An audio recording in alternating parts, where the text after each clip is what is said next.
तुलसी के पत्ता छोटा होके चाहे बड़ा होके ओकर महत्व बराबरे होला।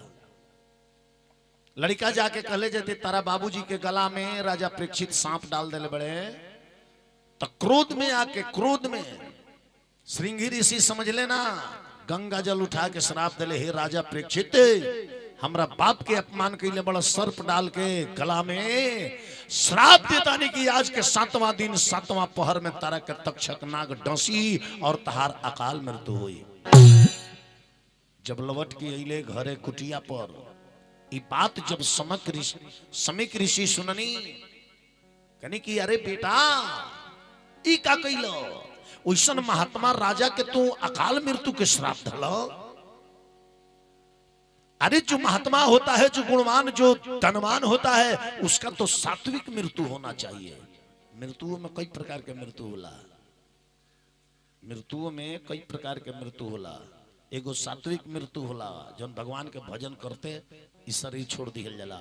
एगो परिवार के बीच में होला, एगो एक्सीडेंटल होला, ओकरा के अकाल मृत्यु कहल जाला। केहू जहर खा के मर गइल, केहू के सांप डस दलस, ई सब अकाल मृत्यु में। केहू पानी में डूब के मर गई, ई अकाल मृत्यु में आवेला। अकाल मृत्यु वाले का मोक्ष नहीं मिलता है। समिक ऋषि कहले कि बेटा ओइसन महात्मा राजा के तू इतना घोर कठोर श्राप धला अकाल मृत्यु के। आई लो पापी बेटा राजा परीक्षित के लगे, कलो महाराज हमर लड़का ई बड़ी तपस्वी है, श्राप देले बा, एकरा श्राप के काटे खातिर केहू के लगे पावड़ नहीं खे। ई बात सत्य हो के रही, हो के रही। ई बात राजा परीक्षित सुन ले। भारी भारी ऋषि महर्षि लो आवे लागल कि श्रृंगी ऋषि श्राप देले बड़े कि राजा परीक्षित के तक्षक नाग डस दी। भारी भारी ऋषि महर्षि लो आइल, सब जना से राजा परीक्षित एक एगो प्रश्न कैले कि रउआ महात्मा आई हमरा के एगो बात बताई, जो व्यक्ति जान गया कि मुझे 7 दिन में ही मर जाना है, उस व्यक्ति को कौन सा कर्म करना चाहिए।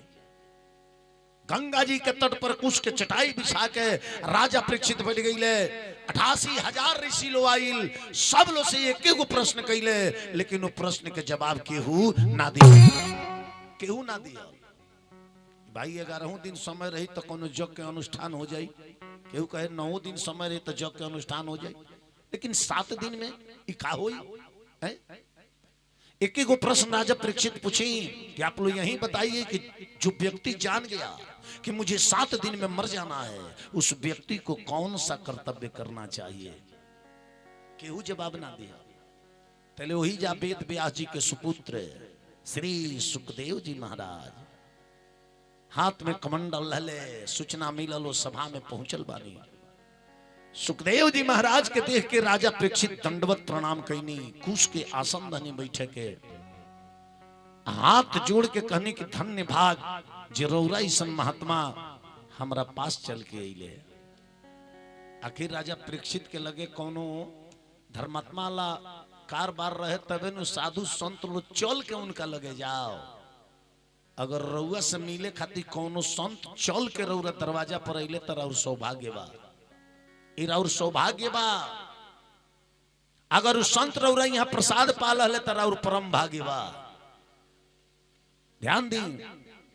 और अगर संत आ गईले रउआ से मिले उनकर अनादर कर दहनी त और दुर्भाग्य बा, दुर्भाग्य बा। रउआ में कोनो गुण जरूर बा या रउरा में कोनो विचार जरूर बा, जौना के चलते कोनो विद्वान रउरा से मिले आइल बा। अब प्यासा के लगे कुआं चल जाओ त कोनो साधारण बात ना नु भइल है। विचार करी, प्यासा कुआं के लगे जाला, लेकिन अगर कुआं प्यासा के लगे आ गइल त इमे जरूर कोनो न कोनो गुण रहस्य अवश्य बा।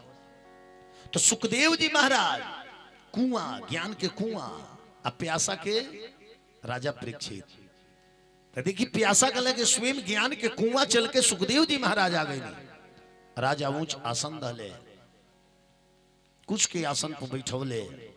अब पूछले कि एक एगो बात बताई कि जो व्यक्ति जान गया कि मुझे 7 दिन में ही मर जाना है, उस व्यक्ति को कौन सा कर्तव्य करना चाहिए। सुखदेव जी महाराज कहने की राजा परीक्षित अभी तो तुम्हारे पास 7 दिन है, अभी तुम्हारे पास 7 दिन है, अगर 24 घंटा इस आत्मा से परमात्मा का चिंतन कर लिया जाए तब भी इस जीव का मोक्ष हो जाएगा। एक घड़ी आध घड़ी आधो में पुनि आध, तुलसी संगत साध के हरे कोट अपराध। अगर सच्चा साधु पुरुष के दर्शन अगर एको घड़ी आधो घड़ी हो गई तो समझी कि रहो जन्मों जन्म के पाप कट गई। लेकिन कब वो पाप कटे जो उपाय बताइए उपाय करे लगे तो गंगा नहीला से पाप ना धोवाला केहू के। गंगा तो सिर्फ शरीर को धोती है, गंगा किसी के मन को, किसी के विचार को, किसी के आचरण को नहीं धोती है। वो तो गंगा सिर्फ शरीर को धोती है, किसी के मन विचार आचरण को नहीं धोती है। अगर किसी के विचार आचरण को धोती तो गंगा के किनारे रहने वाले पॉकेट मार ना होते, मोटरी चोर ना होते, उनका विचार कभी का बदल गया होता, क्योंकि वो लोग रोज गंगा डुबकी लगाते हैं। गंगा सिर्फ शरीर को धोती है। लेकिन एक काला मन कहां धोवाला? सत्संग में, प्रवचन में, किसी संत के संगत से। जो और काला मन बा ये सफेद मन हो जाए, एक धुलाई हो जाए। वॉशिंग मशीन सत्संग, प्रवचन, किसी संत का दर्शन ही इस काला मन के धोने का वॉशिंग मशीन है। साबुन, बिस्किमती साबुन लगा लगा दहिया तो चमका ले, लेकिन मनवा में काला बताऊ कब ना साबुन से चमकी। है नजर के ऑपरेशन हो जाए, लेकिन नजरिया का ऑपरेशन कहीं हो सकेला? रुआ बताई, नजर का ऑपरेशन हो जाए, लेकिन जेकर बाउर नजरिया बा वो नजरिया का ऑपरेशन हो सकेला? लेकिन वो नजरिया का ऑपरेशन हुई कहाँ? कथा में, सत्संग में, प्रवचन में बैठे ज्ञान के बात सुने तो नजर के संगे संगे रुआ नजरिया के भी ऑपरेशन हो जाए। सुखदेव जी महाराज कहे, हे राजा परीक्षित, जो व्यक्ति जान गया कि मुझे 7 दिन में ही मर जाना है, उस व्यक्ति को घर परिवार धन दौलत सब का चिंता छोड़ करके परमात्मा के चिंतन में लग जाना चाहिए। चिंतन में लग जाना चाहिए। चिंता में या चिंतन में अंतर होला। चिंता में या चिंतन में अंतर होला। चिंतन परमात्मा के नाम का किया जाता है। जैसे एक एक शब्द बा, अवलोकना, विलोकना, देखना, चितावना। तो अवलोकल कौन चीज से जाला, विलोकल कौन चीज से जाला, देखल कौन चीज से जाला? तो देखे ला अखिया, तो जहां आंख देखी ओकरा कल जाई देखना। आ देख के जब अपना हृदय में विचार करे कि बड़ी सुंदर फूल बा तो वो हो गई अवलोकना, यानी कि देख करके उसका वर्णन कर रहे हैं, वो अवलोकना हो गया। आ चितौना के मतलब जे एक सूर्य रौरा ओकरा योर ताकत नहीं है, रौचित करता जे एकरा के तुर के हम अपना घर ले जेती, ई हो गई चितौना। हां बबुआ, विचार करिए। कले कि जिस व्यक्ति को पता चल गया कि मैं 7 दिन में मर जाऊंगा, उसको चिंता छोड़ करके भगवान के चिंतन में लग जाना चाहिए, पर ब्रह्म श्री कृष्ण के कीर्तन में लग जाना चाहिए, भागवत कथा की श्रवण करनी चाहिए। तभी राजा परीक्षित प्रश्न के लिए कि महाराज, ये जो सृष्टि हुआ परमात्मा का चिंतन किया जाता है, आखिर परमात्मा इस धरती पर आते किस लिए हैं? तो भगवान के 24 अवतार वहां के दर्शौले बनी, जो रात हम बताऊ। अब एक बाद सृष्टि विषय प्रश्न कैले बनी परीक्षित राजा। सृष्टि विषय, इस सृष्टि के संरचना के ना भाई। सुखदेव जी महाराज कहने के, हे राजा परीक्षित, विष्णु के नाभि से कमल निकलल, वो कमल पर ब्रह्मा जी के उत्पत्ति भइल। ब्रह्मा जी मानस सृष्टि रचने लगनी। मानस, मानस सृष्टि बुझता नहीं? मानस सृष्टि यानी मन से। एगो मैथुनी सृष्टि होला, वो पति पत्नी के संपर्क से सृष्टि होला, ओकरा के मैथुनी सृष्टि कहल जाला। मानस सृष्टि ओकरा के कहल जाला जौन मन से ओकरा के कल्पना करके बनावल जाओ। हर चीज एवरा कल्पना बा। है बक्स बा, साउंड बक्स, इहो केहू के कल्पना कैल हुई तबे ई बनल बा। है चौकी बनावे वाला भी कबू एकरा के कल्पना कैले होई कि हेंगा पार्टी लगी, हेंगा पौआ लगी, वो कल्पना करके ही एकर निर्माण कैले। बिना कल्पना के कुछ बन ना सकेला। तब मानस सृष्टि जब ब्रह्मा जी प्रारंभ कैनी तो दहिना अंग से एगो पुरुष के पैदा कैली, दहिना अंग से एगो पुरुष के पैदा कैली, जेकर नाम पड़ल मनु। का नाम पड़ल? तनी बोली लो रहुओ लो, तो बुझाता काकी लो आधार कार्ड बनवावे आइल बा का दोने के दादा, तनी बोलल जा मुहवा से बा। उनके नाम राजा मनु।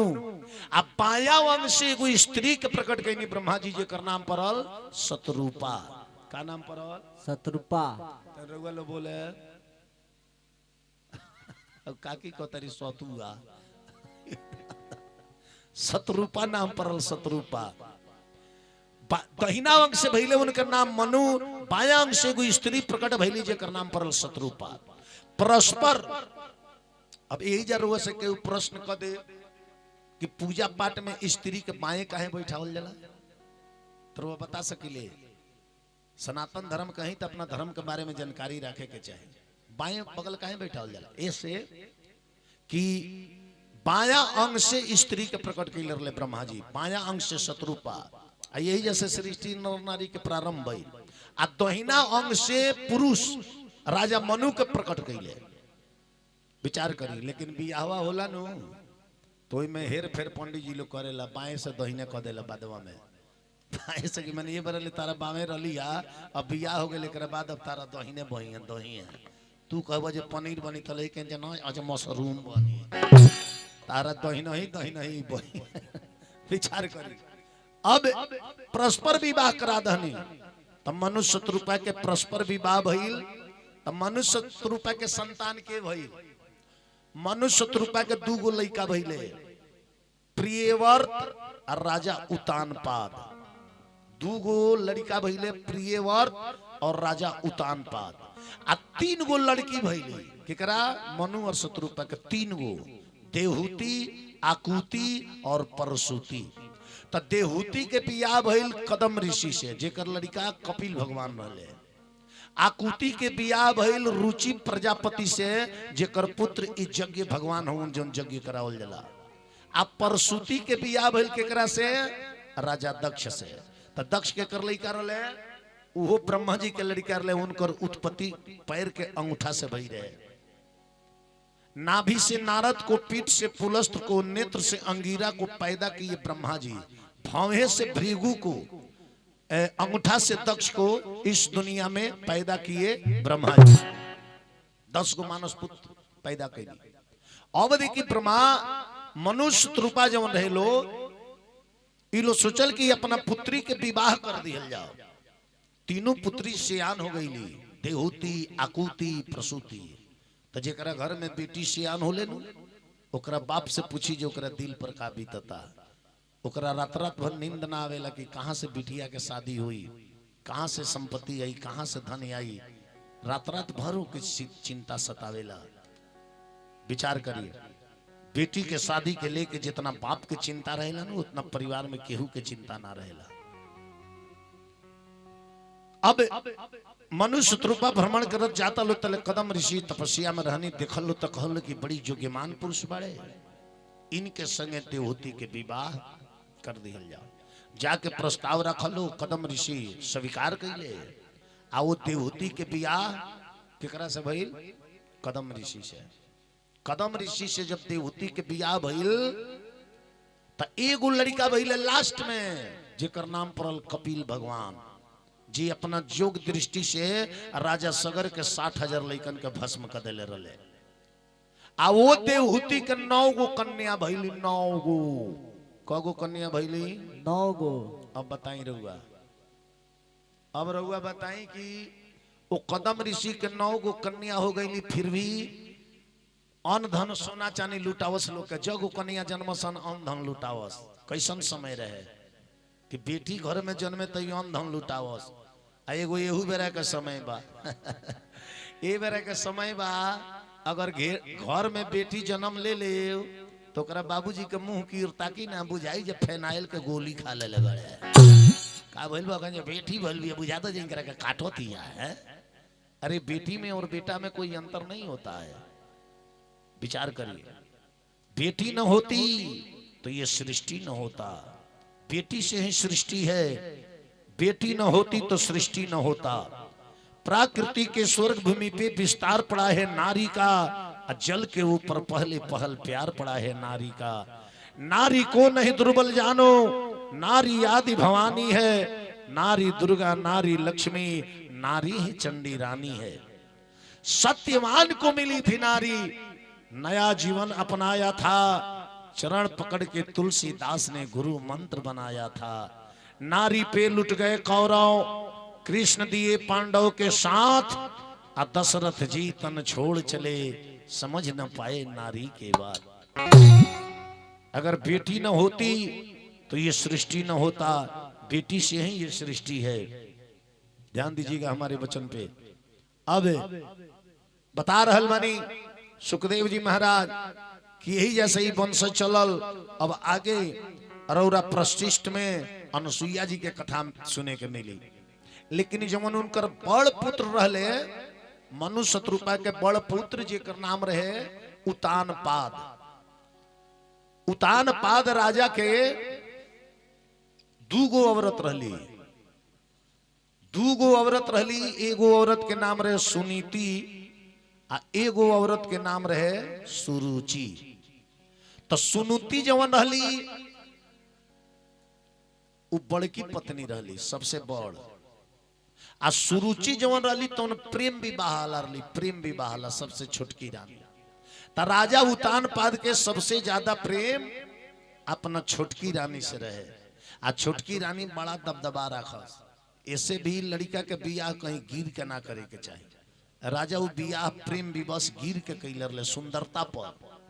तो ऐसे ही अपन चलान चलावस कि तू हमरा के विवाह करे खातिर प्रोत्साहित कैले तो हम विवाह कैनी, हमार मन तारा से विवाह करे के ना रहे।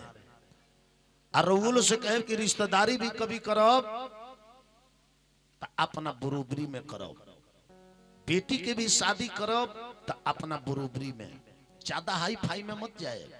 ज्यादा हाई फाई में जाए तो रउआ बेटी को जब मान सम्मान ना होई, जौने ही जब तौने ताना मरी है जा आखी से कुछ देखले बिया, एकरा कुछ बुझाला, जे ही ऐसे ही ताना मारी। ऐसे कभी भी बेटा के चाहे बेटी के विवाह करी तो अपना बरोबरी में करी, मित्रता भी करी अपना बरोबरी में करी। ज्यादा हाई पाई में मित्रता कर ले, ओकरा दुआर पर जाए तो बुझाई ना जे रउआ मित्र है, बुझाई जे घर के रउआ झाड़ू मारे वाला है, इतना सत्कार हुई। तो ऐसे कभी भी रिश्तेदारी मित्रता अपना बरोबरी में करे के चाहिए। तो उहे जवन सुनीति रहली उनके पुत्र रहले ध्रुव जी, आ सुरुचि रहली उनकर पुत्र रहले उत्तम। विचार करी। अब सुखदेव जी महाराज एनहू एनहू चारू बगल जे देखी कथा के वृक्ष छटकल बा, चारू बगल के सारा कथवा बिटोर के लिया के एक जगह आगवा करब वहां के। कनी कि कदम ऋषि के जवन 9 गो कन्या भइली, ओई में पहला कन्या जवन रहली उ कन्या के विवाह जानतर केकरा से भई रहे? कला रहली जेकर विवाह मरीचि से भई रहे, राजा मरीचि से। और जवन कन्या रहली दूसर की अनुसुईया, इनकर विवाह अंगिरा ऋषि से भई रहे, इनकर विवाह अत्रि ऋषि से भई रहे। और श्रद्धा के विवाह पुलस्त ऋषि से, हबीर बिहू के विवाह पुलह से, गति के विवाह कत्रु से, क्रिया के विवाह भृगु ऋषि से जेकर लड़का शुक्राचार्य जी रहले। ख्याति के विवाह भई रहे भृगु से, और अरुंधति के विवाह भई रहे केकरा से? वशिष्ठ जी से, जे राजा दशरथ जी के गुरु जी रहे। अरुंधति वशिष्ठ जी के धर्म पत्नी के नाम अरुंधति रहे। अब यही में जवन कदम ऋषि के लड़की अनुसुईया रहली, सबसे पतिव्रत धर्म में आगे रहली। ऐसा पतिव्रत धर्म में केहू मृतलोक में ना भइल जितना पति के सेवा उ करस रातों दिन। पति के ही चरण में चारू धाम समझस कि हमारा पति के ही चरण में चारू धाम बा। ऐसा स्त्री के भाव चाहिए कि अगर गुरु और पति एक साथ आ रहे हैं तो स्त्री को चाहिए कि पहले अपने पति को प्रणाम करे, इसके बाद गुरु को प्रणाम करे। क्योंकि पहले पति उसके बाद गुरु। प्रेम से बोली वृंदावन बिहारी लाल की। तो अनुसुईया जी के चरित्र पूरा संसार में विख्यात हो गए। ये चरित्र के एक दिन प्रचार के करे लगल हैं?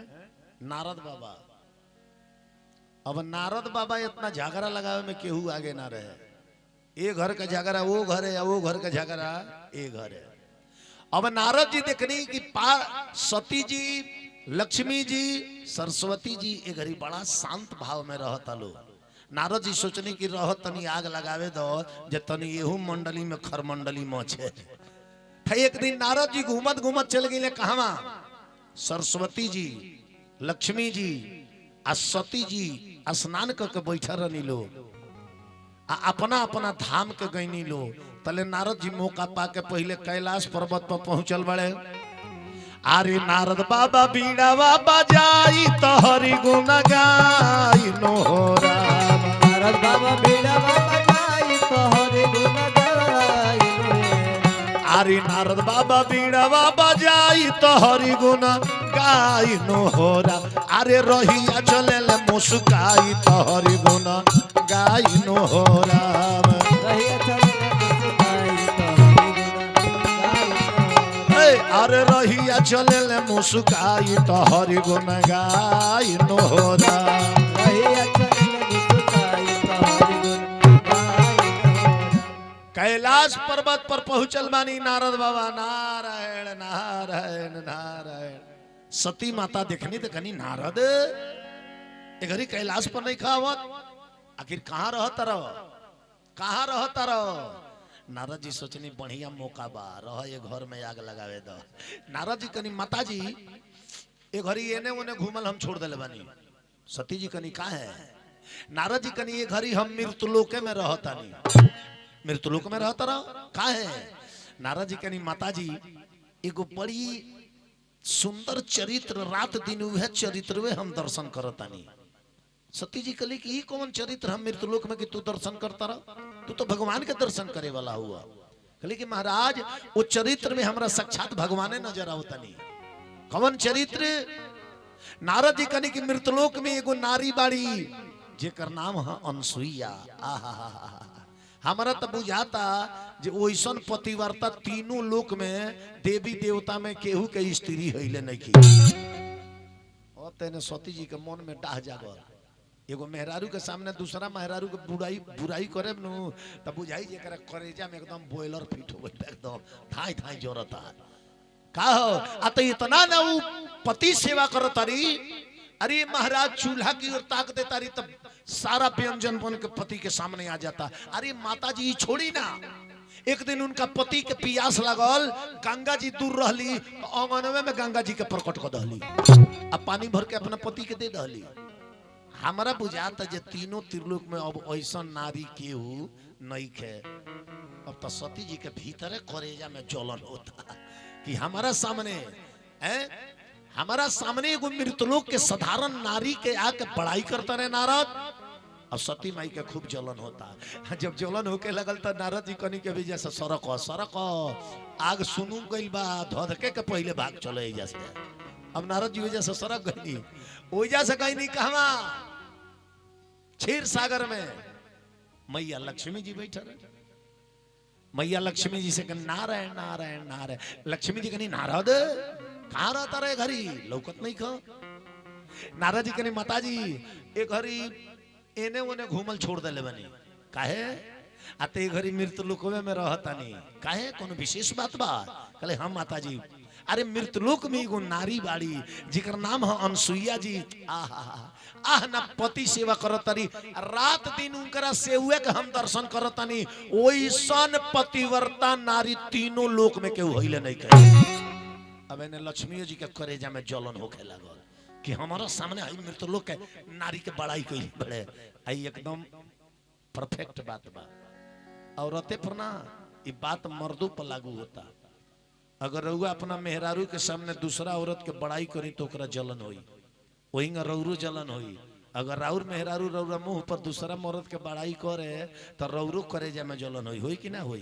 ये दोनों तरफ लागू होला, एक तरफ लागू ना होला। दोनों तरफ लागू होला, एक तरफ लागू ना होला। विचार करी। अब इन लक्ष्मी जी के भी करेजा में जलन होके लगल। तब नारद जी कहले कि चल येहू जाए आगे सुनू गइल बाप तनी आगे बढ़ आगे बढ़। अब ओइजा से नारद जी चल गए ब्रह्मलोक में। ब्रह्मलोक में गई तो सरस्वती जी बैठा रहनी। नारद जी जाके कहनी माता जी प्रणाम। सरस्वती माई कहनी कि नारद कहाँ रहता रह ये घड़ी लौकत नहीं बड़ा। नारद जी कहनी माता जी ये घड़ी एने ओने घूमल छोड़ देले बानी हैं का है आ तो ये घड़ी मृतलोकवे में रहता नहीं का बात बा। आते ये माता जी मृतलोक में एगो नारी बाड़ी जेकर नाम है अनसुईया। आहा अरे इतना पति सेवा करो तरी जे हमरा बुझाता जे तीनों त्रिलोक में ऐसा के नारिये नहीं खे अपना पति के सेवा करत हो गए।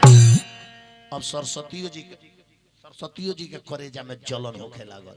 नारद जी कनी अब येहू जाग ध गइल जल्दी भाग। नारद जी भागे नहीं तीनों घरे झगड़ा लाग गइल।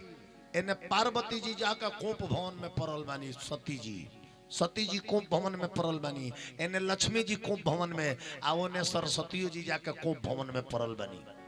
शंकर जी आईनी सती चिल्लाते तो सती बाड़ी हो जाए बोलो सती तो धैले बड़ी कोप भवन बुझे तनी। पहले राजा महाराजा के देवी देवता घर बनी नु तो घरवा के अंदर एगो अन्हारी कोठरी बनी। अन्हारी कोठरी माने नारी लोग के कुछ मांगे के होई नु तो वो कोप भवन में जाके बैठ जाइलो तो राजा लोग अपने मने बुझ जाई कि रानी के कुछ मांगे के बाद ऐसे जाके कोप भवन वाला सीट रिजर्व कैले बाड़ी। विचार करी तो राजा लोग जाई मनावे कि चलो तो वो लोग कहिले जाए कब तो हमारा ही कान में का झुमका की नाई ता वही गनिया वो लोग शर्त रखे। वही गनिया सती जी गिरल बाड़ी। शंकर जी कनी सती अचानक न बात न विवाद न झगड़ा अचानक को भवन का बात बा।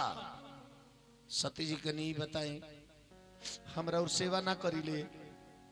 शंकर जी कनी है एक बैग सेवा वाला बात कहां से आ गई। सती जी कनी रउआ बताई हमरा और सेवा करीले कि ना करीले राउ चरण दबाई ले कि ना दबाई ले। शंकर जी कनी दबावे लू इमे तो कोनो कमी नहीं। भोजन बनाई ले कि ना हम बनावे लू भांग पीसी लेगी ना पीसे आज ले राउर बात कट ले ना बिल्कुल नहीं कुकर।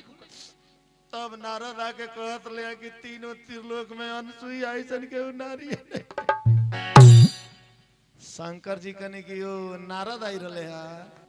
सती माई कहली कि नारद कहत रहे कि अनसुईया ऐसन के पतिव्रता नारी नहीं। शंकर जी कनी कि ओ एकर मतलब जे नारद आई रहे हैं। हाँ तो लमहरे झगड़ा भू के गइल बड़े आ ये बतिया घटल विष्णु जी के संग। विष्णु जी कनी तो लक्ष्मी जी को मोहन में रल। विष्णु जी कनी का बात बा। लक्ष्मी जी कनी बताई हमरा और सेवा ना करीले।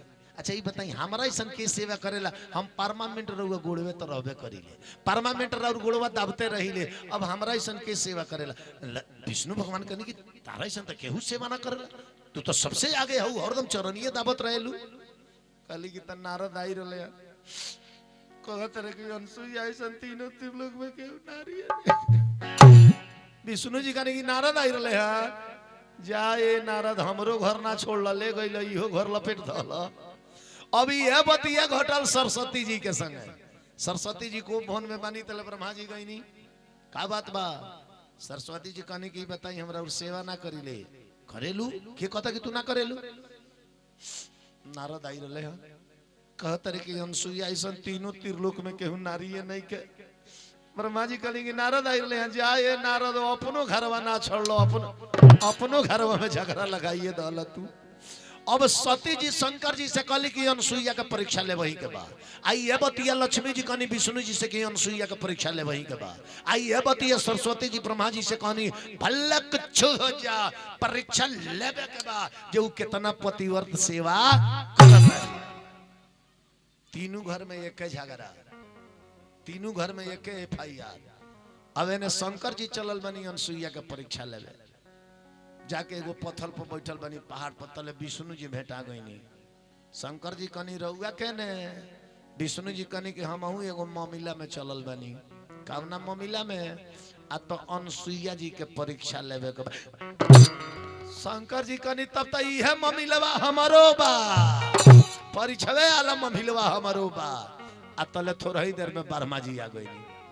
तब ब्रह्मदेव रौरा के ने ब्रह्मा जी कहने जो हम हूँ एगो मीडिएटरे में चलल बानी का बात बा आ तो अनसुईया जी के परीक्षा लेवे के बा शंकर जी कहनी तीनों आदमी के केस के फाइल के एक भावनी के तीनों आदमी के एक वैरायटी बा चले के अब तीनों जना मन में विचार करता लो एने सती जी कहतारी अरे नारद बाबा नावा की अरे सुनी की बचनवा से जोरी जाला एड़ी सेरे का पार जोरी जाला एड़ी सेरे का पार हो जोरी जाला एड़ी सेरे का पार जोर जाला एड़ी सेरे का पार जोरी जाला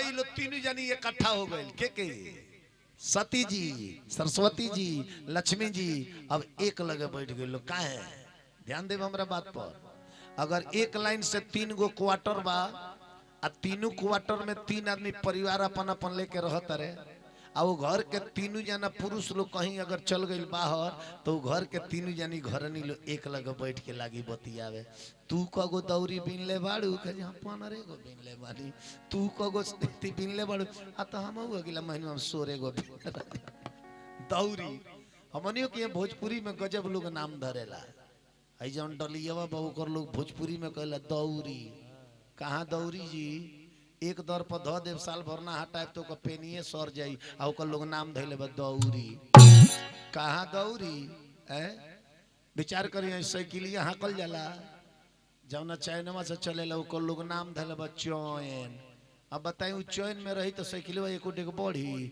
जले उ बेचैन ना होई तर आय ओकर नाम धरा गेल बा चैन है ऐसा ऐसा लोग नाम धरेला विचार करी अभी तीनों जानी बैठ के बतिया तलो सती जी कनी हाँ दे हमरा घरे ना जात रहे हाँ पूरा या ठान का ठान डॉलर नहीं तब गईले परीक्षा लेवे सरस्वती जी कहली हाँ तो हम कहाँ छोड़ देनी हम अहू कहनी यही लगले परीक्षा लेके आवे के बाद लक्ष्मी जी कहनी बात तारल तो टाइट हम कहले रहनी सब जाने ले पहले हमारा घर वाला निकलने है परीक्षा अभी लोग आपस में बतिया होता आ परमा विष्णु शंकर तीनों जना साधु के रूप बना ले असली नकली के परीक्षा लेवे गई लोग खुद नकली बन के ध्यान दे मने अनसुईया जी असली पतिव्रता बाड़ी की नकली पतिव्रता बाड़ी असली नकली के पहचान करे खुद नकली बन के गई लो साधु बन के गई लो साधु आ द्वार पर जाके जयकार लगाओ तलो आरे जय बोले के जजीमान महाराज जय बोले के अरे जय बोले के हो जजीमान महाराज के जय बोले के जजमान महाराज कोई सन जाती थी कोई सन जाती थी होइलो आइल बाटे आज के अरे जय बोले के जजीमान महाराज के जय बोले के जजमान महाराज अरे जय बोले के हो जजीमान महाराज के जय बोले के जजमान महाराज चिल्लाता लो ए माता चिल्लाता लो द्वार पर ए माता जी अनसुईया जी सुनतानी लेकिन पति के चरण छोड़ के हटत नहीं कि पैर दबाओ तनी केंगा दबाओ तनी कि तू ही मेरी मंजिल तू ही मेरी पूजा तुम ही आरज़ू तुम ही आरज़ू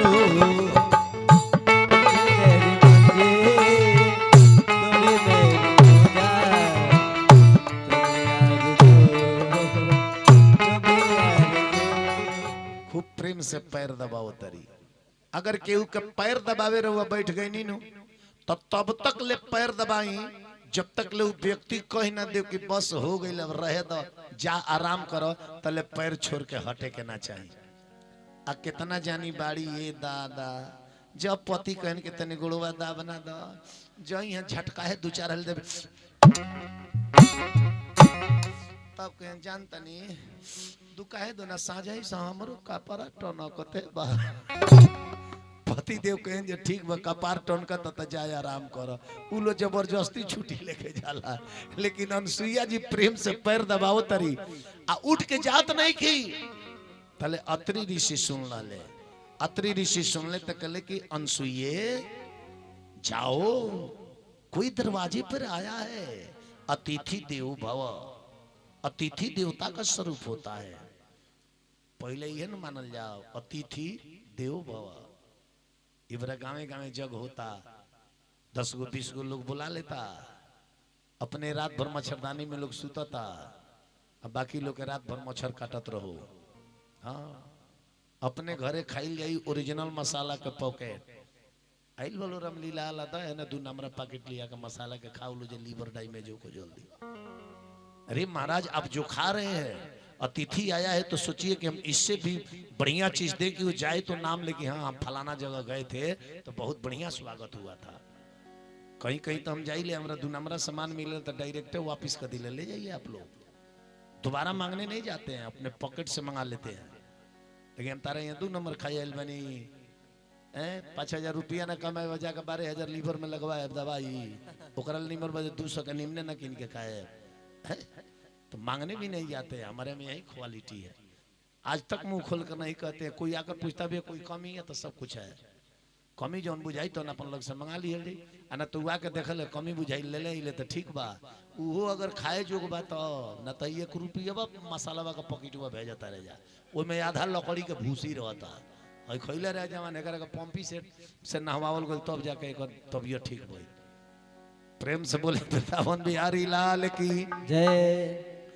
अब पति जब कहले तब अनसुईया जी निकलल बनी पति के कहला पर बिना आदेश के ना आई मर्यादा अपना घर के गार्जियन के राखे के चाहिए देवता हम वाले से एगो बात कहो बाबूजी के पैर छू के प्रणाम कर लिहल ही मर्यादा ना है तो केहू नियम निभा सकता लेकिन सबसे बड़ा नियम है पूरे परिवार को कह रहे हैं पिताजी अगर जिंदा है कोई सामान मांगने आया तनी कुदारी दो तो आपका फर्ज है कि चले जाइए पिताजी से मांग लीजिए हमारा के हई चीज दो चले जाइए पिताजी से मांग लीजिए उससे क्या हुआ पिताजी को भी गर्व होगा कि यानी कि इस घर के लोग अभी हमको मालिक समझ रहे हैं उनको भी गर्व होगा और उसके नजर में भी मर्यादा आएगा कि भाई वो परिवार मर्यादित है बेगर अपने पिताजी से पूछे हुए वो कोई सामान दे नहीं सकता है परिवार सुटेबल होला अब ना तो जकरे बुझाइल जकरे के जौने उठा के दे दी हो तो परिवार खंडित में आवेला केहू भी कुछ भी मांगे सीधे कहीं अपना गार्जियन का जाकर के उनसे मांग लीजिए वो जानते हैं तो इसे क्या होला घर के गार्जियन के मर्यादा होला केहू से नीम के मांगे आई ए दुल्हन तनी नीमक देबू तो कहीं चल जाइए आमा जी वो सरवा बैठल बनी वह से मांग ली हमार हाथ खाली नहीं के बहाना कर दी अब वो आमा जी के लगे मांगे जी तो आमा जी के भी गौर हुई कि हमार दुल्हनिया हमारा के मालिक मानतिया है लेकिन ए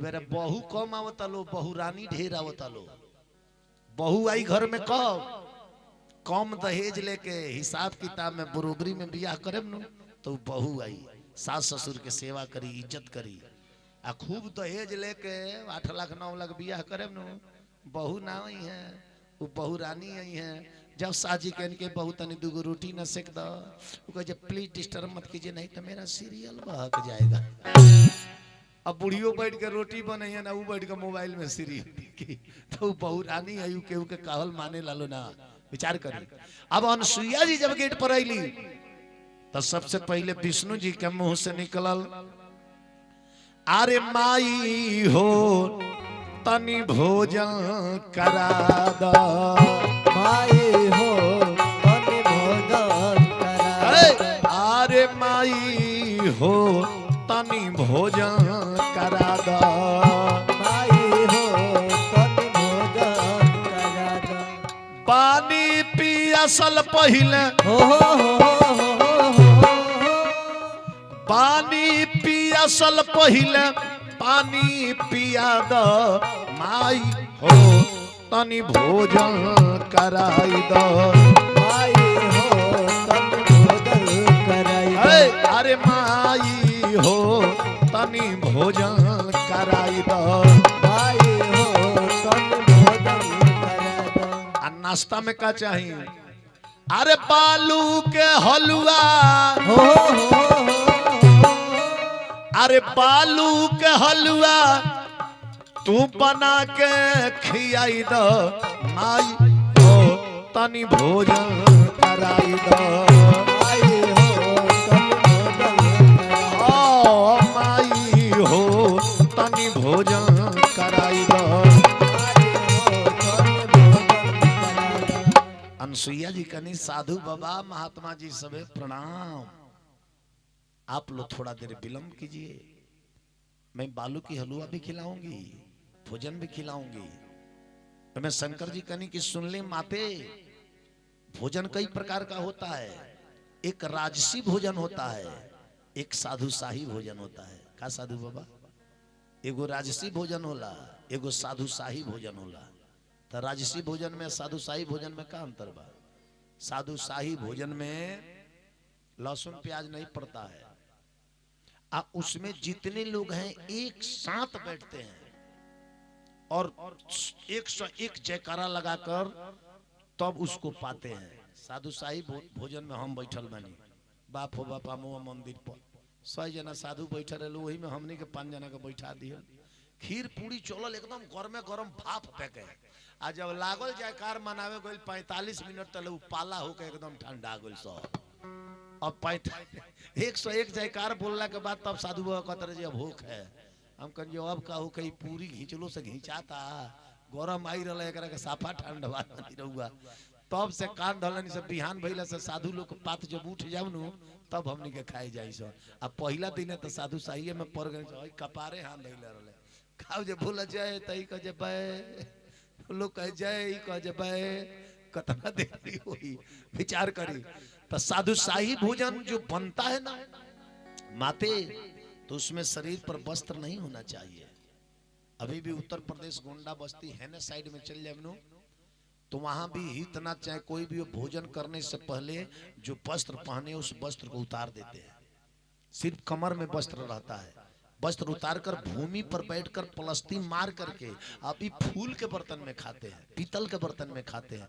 स्टील नहीं देखिएगा, स्टील के बर्तन नहीं देख सकते हैं आप। उनके घर अभी भी फूल के हंडा हंडी है, उसमें भोजन बनता है। वो लोग स्टील का यूज एल्युमिनियम का यूज नहीं करते हैं। उधर का भोजन ही अलग है।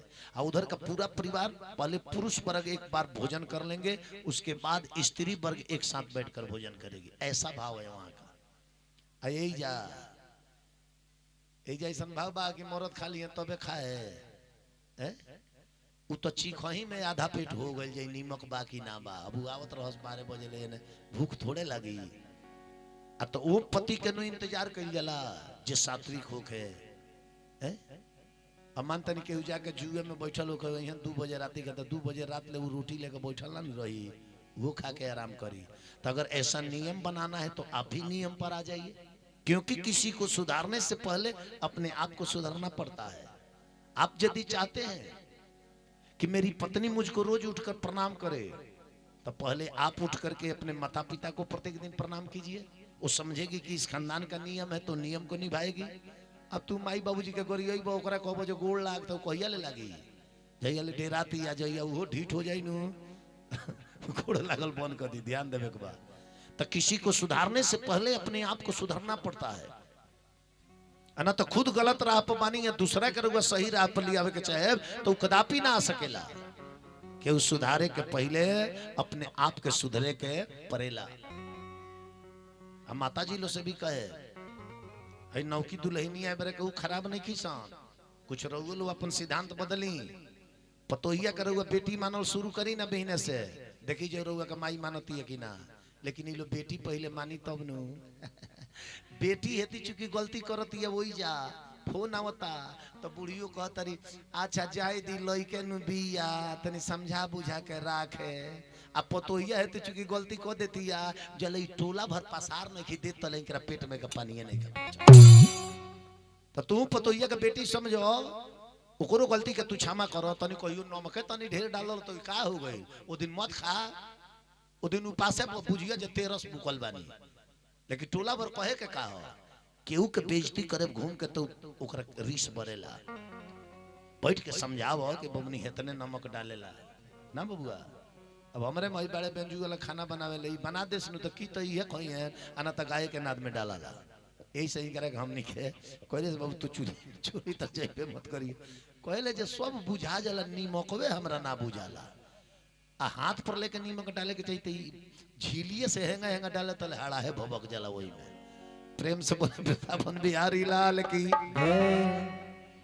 अब कहल कि वस्त्र उतार करके भोजन बनाना पड़ेगा। जब वस्त्र उतारे के कहल कि वस्त्र उतार के नंगे होके हमनी के सामने भोजन बनावे के बाद अनसुईया जी पतिव्रता रही, समझ गईली कि गरुवन अतिथि बुझाता लो ये अतिथि के रूप में कि वो गरुवन व्यक्ति आइल बा।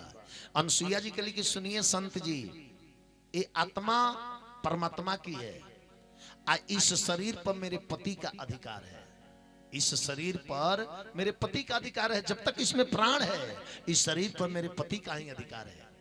तो ये शरीर उनका है और दूसरे के संपत्ति को निवस्त्र करना है तो कम से कम उनसे इजाजत तो लेना पड़ेगा, उनसे इजाजत तो लेना पड़ेगा। मानते नहीं वीडियो कैमरा हुआ क्या हमारा उठा कर रहुआ के देवे के बा तो मानते नहीं से हमरा पूछे के पड़ी कि हम दे दी, आ जब वहां कहे कि दे दी तो दे दे, वहां कहे जे ना तो हम कहे जे ना।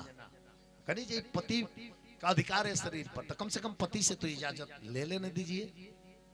कल कि ठीक बा, गईली घर में कली पति देव ये अतिथि बड़ी गजब के बालो भोजन बनावे के कहता लो, ओहू में निवस्त्र हो क्या, ओहू में सामने है।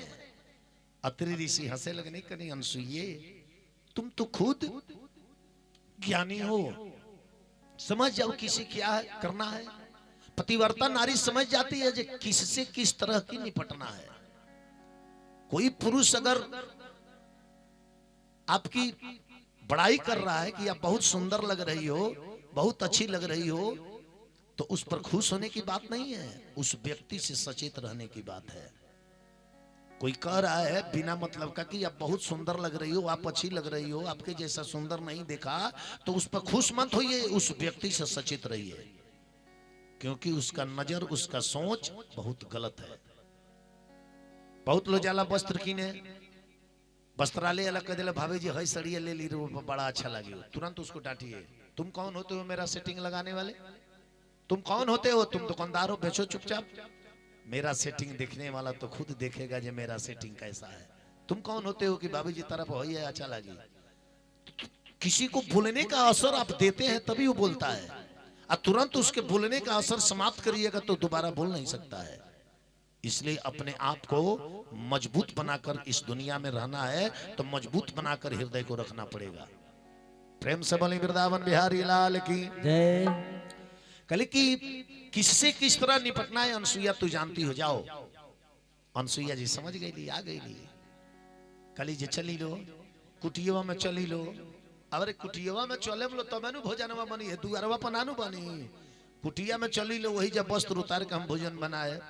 जब कुटिया में जाए के अनसुईया जी कहली नु ब्रह्मा विष्णु महेश तीनों जने के करेजा कांपता कि पतिव्रता के कुटिया में घुसे के बा ना जाने कौन दशा होई, भीतरी गईले के बाद डेराते बालो सकपकात आलो जाए से पहले। कहली चली महाराज चलिए, डेरात घुसल लो।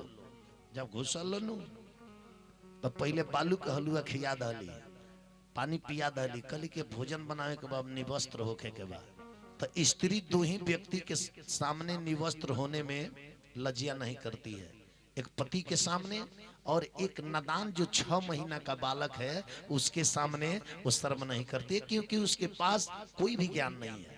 बस तुरंत कमंडल से पानी लहली, ओम, जब ओम कहली तो तीनों जन तैयारी में बड़े की भागे के परिकारी, ओम पति परमेश्वराय नमः। जब मरली तब ब्रह्मा विष्णु महेश तीनों जना 6 महीना का बालक बन गए के हाँ रोवे लगल तीनों जना। पलना पर सुता दहली आ तीनों रस्सी एक में बांध के नंगे हो के भोजन बनाओ तरी, या पलनवा धीरे धीरे झुलाओ तरी। आ ई लो तीनों जना अपन अपन गोड़ के अंगूठा पकड़ पकड़ के पियत आलो, खूब हाथ गोड़ चला के खेलत आलो। आ नारद जी ऊपरा बीड़ा बजा बजा के नाचत रे, धन हऊ ए अनसुईया माई, धन हऊ। एके बेर तीनों जना के फेर में डलले बाड़ू। अरे अनसुईया जी भोजना अरे बनावे लिया तिहार, सावे लिया तिहार, सावेली हे ए लाला ना पाला ना में लाला ना झुलावेली, मंगल गावेली हे ए लाला ना पाला ना में लाला ना खेलावेली अतिहार ही लाला ना पाला ना में लाला ना झुलावेली अतिहार सावेली है। लाला ना पाला ना में लाला ना खेलावेली अतिहार अरे नारद बाबा बीड़ावा भजावेल फूलबारी सावेल फूलबारी सावेल है। लाला ना तीनों जना के देखी के खेलावेल अति मन भावेल है। लाला ना तीनों जना के लाला खेलावेले अतिहार लालना पालना में लालना झुलावेली अतिहार सावेली। लाला पालना में लाला खेलावेली अतिहार हल चल बाबा सोहर गावेल मोहर नाही, पावेल मोहर नाही पावेल लालना सब लोगवा थपरी बजावेल अतिहार सावेल लालना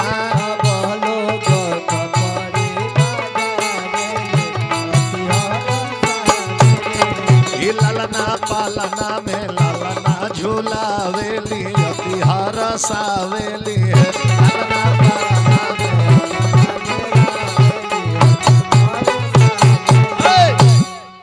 भोजन बना के हम चल के देखल ना जा, चल के देखल जा, घुसल जा। अब इहो लोग कुटियों में ढूके से पहले डेराता, इहो लोग डेराता काहे कि कैसन पतिव्रता बारी की सर्वत्र हमनी के दृष्टि घूम गई, लेकिन कुटिया में दृष्टि ना घुसल जी हमनी के देखे जाए के पड़ता। अनसुईया जी कहनी चली कोनो बात नहीं करे, बोले चली चली कोनो बात नहीं के। अब तीनों जानी डेराते डेराते कांपते कांपते अनसुईया जी के आंगना में गई लो। कली अनसुईया जी देख लियल जा, ए में देख लियल जा केकर पति के है, अपना अपना पति के चिन्ह के उठा ली लो। अब तो 6-6 महीना के रहे लो चिन्हा तलो जे केकर पति के है। ये लोग खूब दृष्टि लगाओता, सती जी दृष्टि लगोले बड़े जब शंकर जी के चिन्ह जाए चिन्हा तारे शक्ति काम नहीं कर, सरस्वतियों जी शक्ति लगौली नहीं के काम कर, लक्ष्मियों जी शक्ति लगौली नहीं के काम कर। तीनों जाने कहलो कि अनसुईया माता ये तो बुझाते नहीं के केकर के हो, केकर के है तो चिन्हाते नहीं के। अनसुईया जी कहनी कि यही अंदाज पर उठा ली लो, अंदाज पर उठा ली लो। हम पानी मारता नहीं जेकर जे पति हो से लेकर चल जाए उठाई लो। तो लो तीनों जाने उठाओ तो नहीं के का है का जाने कहीं बैलेंस गड़बड़ा जा। लक्ष्मी जी सोचे नहीं कहीं हम ब्रह्मा जी के उठा ली तो अब का होई, उ सोचे तारी जे कहीं हम विष्णु जी के उठा ली तो का होई, लक्ष्मी जी सोचे तारी कहीं हम शंकर जी के उठा ली तो अब का होई।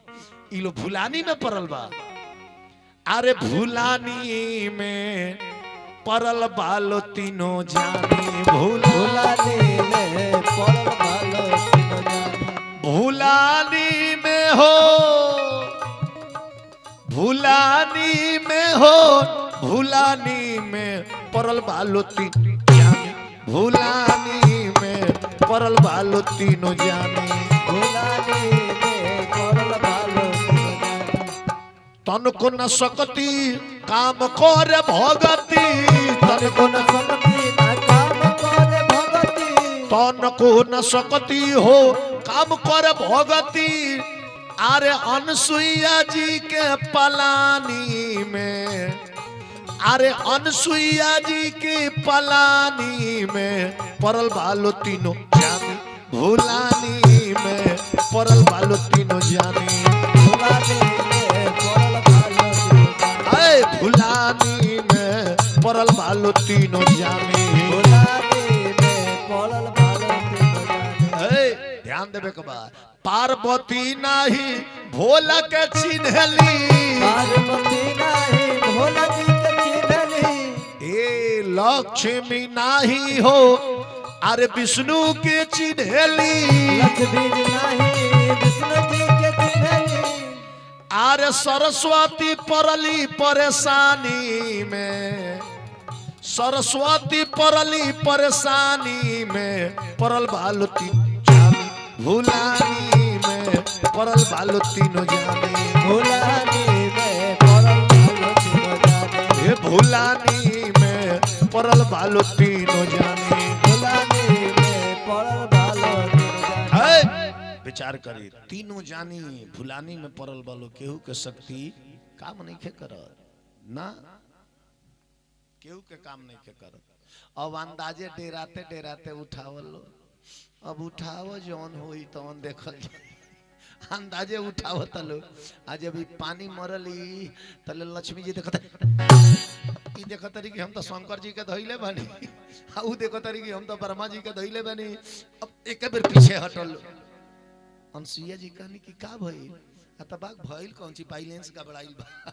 उल्टा सीधा धारा गइल बे उल्टा सीधा पति बदला गइल बड़े आ नारद जी अरे नारद बाबा गावेले कहानी में अरे नारद बाबा गावेले कहानी में परल बालो तीनों जानी भुलानी में परल बालो तीनों जानी भुलाने में पड़ल बालो तीनों जानी। भुलानी में परल बालो तीनों जानी भुलाने में पड़ल बालो तीनों जानी। ऐ तीनों जानी परेशानी में पड़ गई लो नारद बाबा नारायण नारायण नारायण खूब नाचता रे अनसुईया जी कने ले जाई रहुआ लो अपना अपना पति के ले जाई तीनों जानी मुड़ी नीचे कैले बालो मुड़ी नीचे काहे पतिव्रता के आगे सतीव्रता लो फेल हो गई पतिव्रता के आगे सतीव्रता लो फेल हो गई तो सतीव्रता से बड़का पतिव्रता होती है सतीव्रता से बड़ा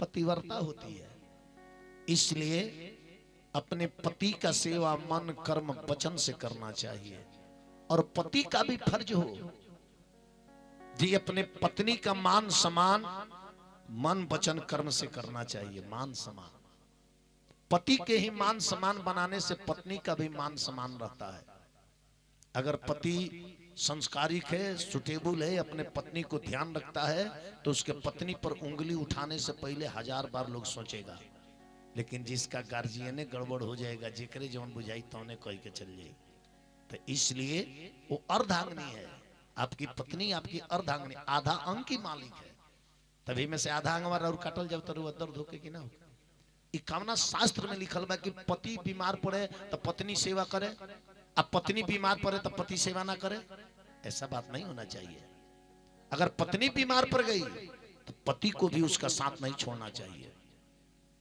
उठाना हो बैठाना हो जो भी करना हो उसको करना चाहिए क्योंकि अर्धांगनी आपके आधांग का मालिक है आधांग में घाव हो जाए तो क्या काट के बिक दे के परपटी मल हम बांधे बांधे कि ना बांधे तो इसलिए ये आप भूल छोड़ दीजिए कि पत्नी का ही फर्ज है पति का सेवा करना अब पति का कर्तव्य है कि पत्नी बीमार है उसको छोड़कर चल दो नहीं हमें आज जाना है लेकिन पत्नी बीमार है नहीं जाएंगे इसको इलाज करा करके ही जाएंगे इसको दिखा करके ही जाएंगे जब ये कह देगी कि हम ठीक है आप जाइए तभी जाएंगे नहीं तो उसके मन में दुख लगेगा अपने पत्नी को कभी 3 समय अकेला नहीं छोड़ना चाहिए ध्यान दीजिए 3 जगह अपने पत्नी को 3 समय कभी अकेला नहीं छोड़ना चाहिए कब कब एक पत्नी के बीमारी में अगर पत्नी बीमार पड़ जाए तो कभी उसको अकेला मत छोड़िए, नहीं तो टूट जाएगी।